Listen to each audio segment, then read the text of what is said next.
Well, good morning, everyone. Welcome to Inspiration for Today. It's Monday and the start of a brand new week. So I'm glad you're starting the day off right. And as you can see, we have a special guest, it's James. Hi, James. Hi. We'll get to know James in just a moment. I got to give the verse for the day to start off our week right. And it comes from 1 Corinthians chapter 12. If you know that chapter, it's talking about the body of Christ and how we all fit together, and we have different gifts, different abilities, and the church needs all of those. James has a special one, at least for right now. That's why I'm using this verse. But here's what the verse says: you are the body of Christ, and each of you is a part of it. Now, if you read the whole chapter, you see it's an important part that you can't go without an eye. The eye needs the ear, and so forth. Well, we need exactly whatever you do, and we need what James does. And James is a member of our staff, but he's not as well known as the rest of our staff because, well, what do you do, James? So I run the sound system. So I set everything up and get the band ready to go and run the sound for the service. You're like the first one there and the last one there. First in, last out. And the thing about your ministry is that you actually want to go unnoticed, in the sense that if the sound isn't right, then they notice. Right. I kind of joke sometimes that I got into this ministry because I didn't want to shake my neighbor's hand. Oh, okay. Yeah. But I'm just saying, I mean, that role is so important, but we don't normally think about it if it's right, if you're doing well. Yeah.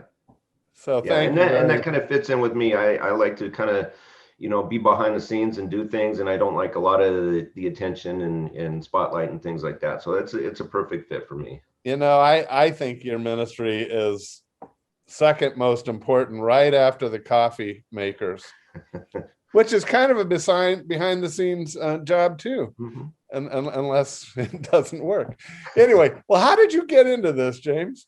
So yeah, this is one of a really good story, kind of a God path journey in my life. And probably about 30 years or so ago, I was at a church and got involved in a small group and just kind of talking to somebody about my love for music and things like that. I was leading worship for the small group and stuff. And so he mentioned, he goes, well, why don't you join the sound ministry? And I said, I don't know anything about it. So he gave me this guy's name, this guy, Eric, who is Eric Kibbe, who is actually on staff at Saddleback now. He was the tech director, my position back at that church years ago. Worked there, and, kind of trained with them and stuff, and a few other guys. We eventually kind of parted and went to different churches and stuff. And then years later, I get a call from someone who was on staff at Saddleback and said, hey, I need somebody to fill in on a Sunday morning for one of our services. This was about 7 years ago, and did it for a couple Sundays and then went back on and, back to my normal role. And a couple of weeks later, he calls up and says, hey, I need somebody for Saddleback and Corona. Can you cover that? Yeah, sure. So I go in there, and just a couple of weeks here and there, and eventually went into more long-term. And probably for the last about 6 years or so, I've been every Sunday I started at Saddleback Corona, and then a couple years ago came to Laguna Woods.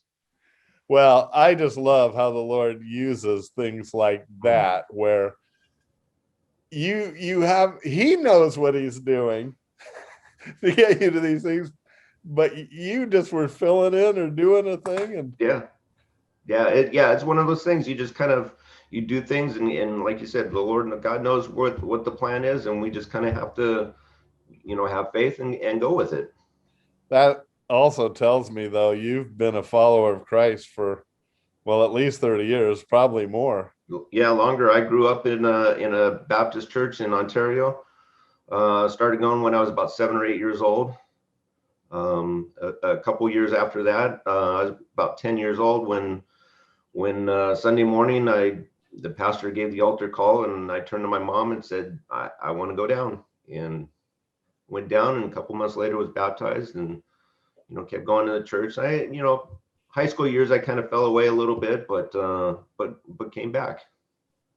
I tell you, that I love that, and that's why, because I've gotten to know you over these years now, and your depth of faith is always been an encouragement to me whenever we've had conversations in that realm.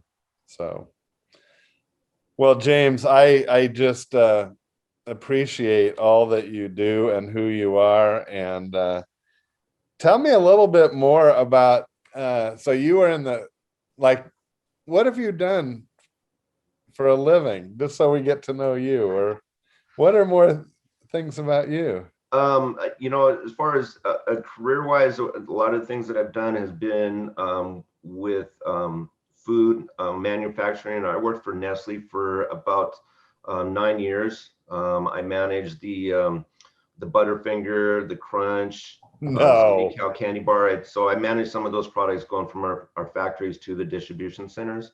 I worked for a couple years for a company for IHOP and managed the pancake mix that goes to the IHOP restaurants. So a lot of it's been in the supply chain and logistics kind of thing. Music side has always been something that's been an interest in mine.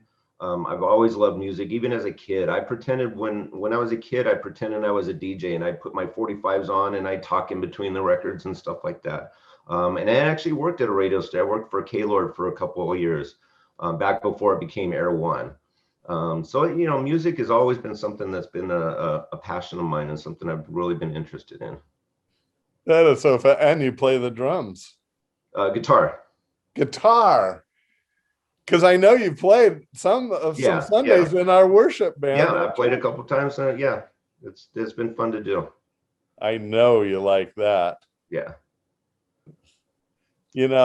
Very few people know, but I was a DJ for Christian music for 1 month. That's how long I was able to hold that job. But anyway, it is funny how, life has these chapters and we move on and do different things. But I'm going to kid you, I didn't know about those candy bar things you had in your life. Yeah. People kid me all the time because I had 6 years with Crayola. And that was an important part of our life for a lot of years. And that's a brand everybody loves also. Yeah. What do you think now that we're going to be getting back together? It looks like in July. We're already meeting at the Lutheran Church of the Cross at 3:00 on Sunday afternoons.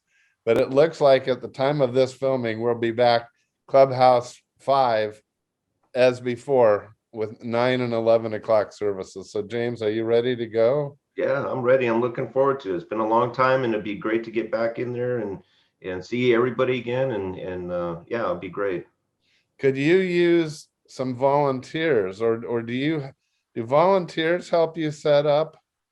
Yeah, we could definitely use it. If there's someone that has a heart for this, the setup and tearing down is definitely something that we could use some help with. You'd only have to help one or the other. Right. James stays for both services, but you would not have to. Yeah. I don't want to torture people too long. So. Well, there's worse things than hearing Rick Warren's sermon twice. I mean, I've done it for a lot of years now, and every time I get something out of it. So anyway, so I would just encourage you and everyone, our verse for the day is you are the body of Christ, and each of you is a part of it.